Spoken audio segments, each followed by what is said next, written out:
So, when it was revealed today at D23 that Kit Harington is not playing Wolverine, or Kraven the Hunter, or even Adam Warlock, I did not take the news well. And some of us got into a bit of a fight about it on Twitter. But now that I've looked deeper into the situation, to be fair to those of you, the few of you who are Black Knight fans, he didn't even trend. He has less fans than Moon Knight. Think about that. But he does seem like a pretty cool character.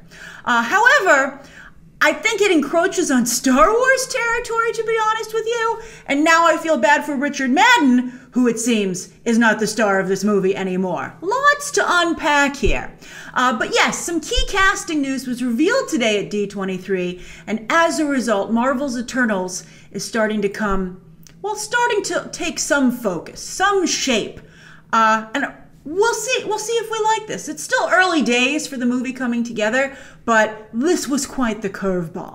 All right, so Gemma Chan is playing Sersi. I guess Minerva is dead. She's a major Captain Marvel villain.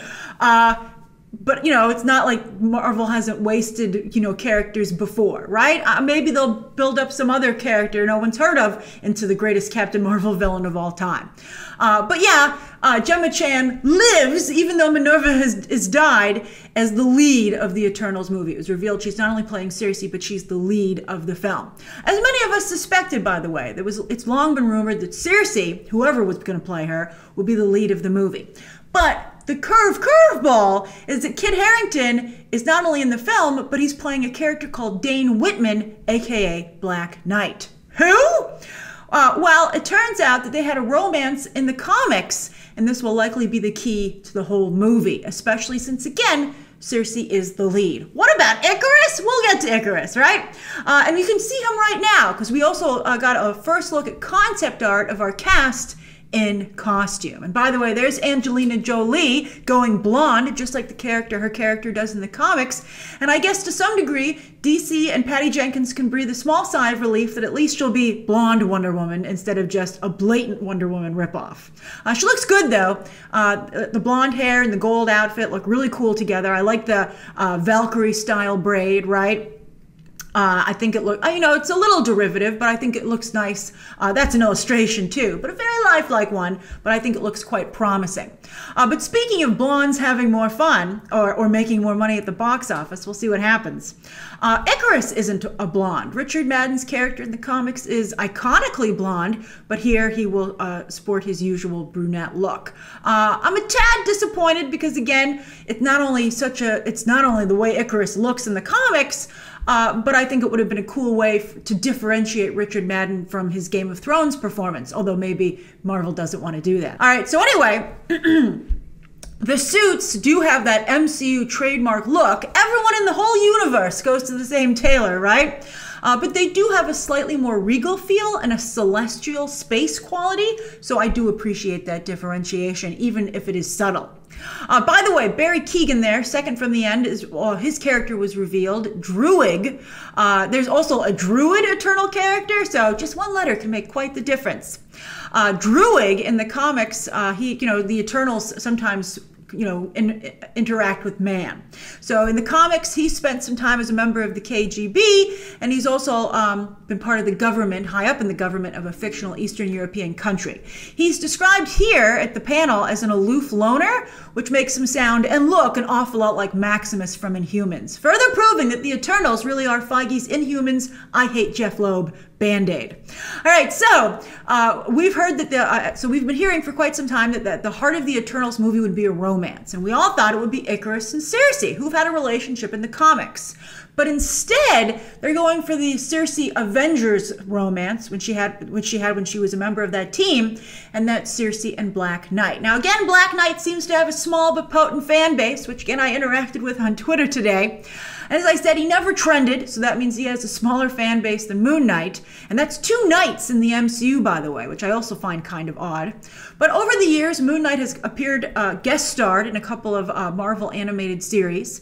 And then apparently he has 1 page in a Marvel encyclopedia of characters that must be really well written and have some cool visuals, because it seems to have made a strong impression on a few of you. But I did a quick deep dive on the character and his situation with Sersi, and it seems that they're the rogue and gambit of the 1990s Avengers lineup. And it makes sense because at that time, the X-Men were the superstars of Marvel, and the Avengers weren't really paid attention to by anyone. So it would make sense that the Avengers would try to mimic the X-Men. And as I said, Sersi and Black Knight have a real rogue and gambit vibe to them. Now, the roster for the team at that time was very X-Men-y. On that note, Black Widow, Captain America, Giant Man, Hank Pym. At that time, I guess, sometimes he's Giant Man, sometimes he's Ant-Man. At that time, he was Giant Man. Quicksilver, Crystal, who's actually an Inhuman, Hercules, and then Sersi and Black Knight. Now, there have been lots of versions of Black Knight over the years, some of them quite medieval. In fact, that's where the character's origins are supposed to have begun, with the mantle passed along within the family over the generations. But since, this is the version that hooked up with Sersi in the comics, I think it's likely that Marvel will go with the Techno Knight version of Black Knight, which is admittedly pretty cool. For instance, he has a space horse, which looks a lot like a Star Wars speeder, which just made a fabulous cameo in the Mandalorian teaser, right?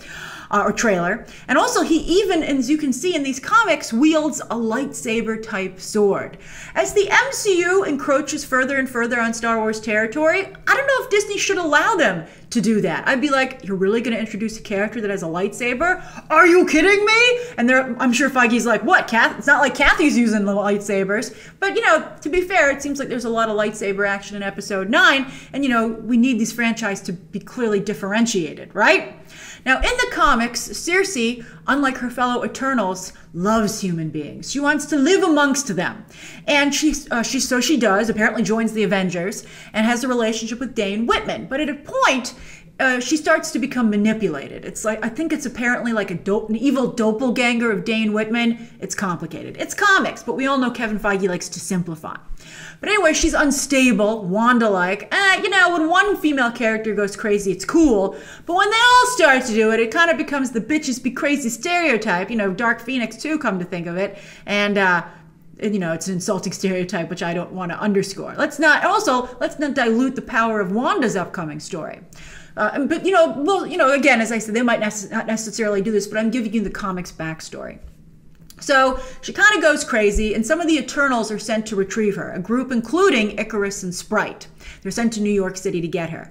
And Sprite has the idea that they could calm Sersi down by having her have an Eternals marriage, which is basically a mind link called the Gan-Josin to Dane Whitman. And they're like, that'll make her happy. And I don't know how I feel about that either, right? Like, maybe if she had a committed relationship, she'd calm down. And you're like, what are you trying to say here?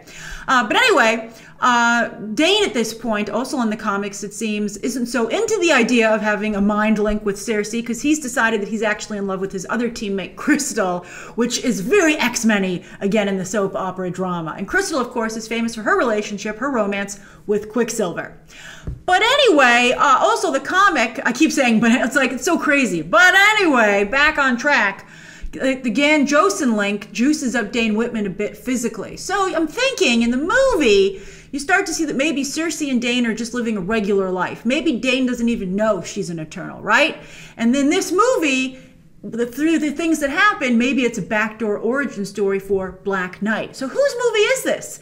Is this the Eternals film, or is it actually about Sersi and Black Knight, and the Eternals are just like, again, Star Force? It's a really interesting situation. I'm curious, which direction would you prefer to see the movie go? And I do really feel that as cool as a character as Black Knight might be, I don't know if Marvel should really, overlap with Star Wars to this degree. I think it weakens Star Wars, particularly as Star Wars, I think, is course correcting. Just a few months ago, people might be like, Star Wars is a lost cause, whatever, do your magic, Marvel. But I think that the Disney Plus D23 announcements for Star Wars are very strong, and so I wouldn't want to undercut Star Wars. I mean, especially because it's not like Marvel needs an assist, it's doing incredibly well itself. And then again, as I said, I felt bad for Kit Harington at first, but maybe I should be feeling bad for Richard Madden, who's in fact maybe not the star of this movie. So what do you think? Share your thoughts down below. Be sure to hit that subscribe button for more D23 coverage all weekend long. And of course, as always, you can check out some more videos right now.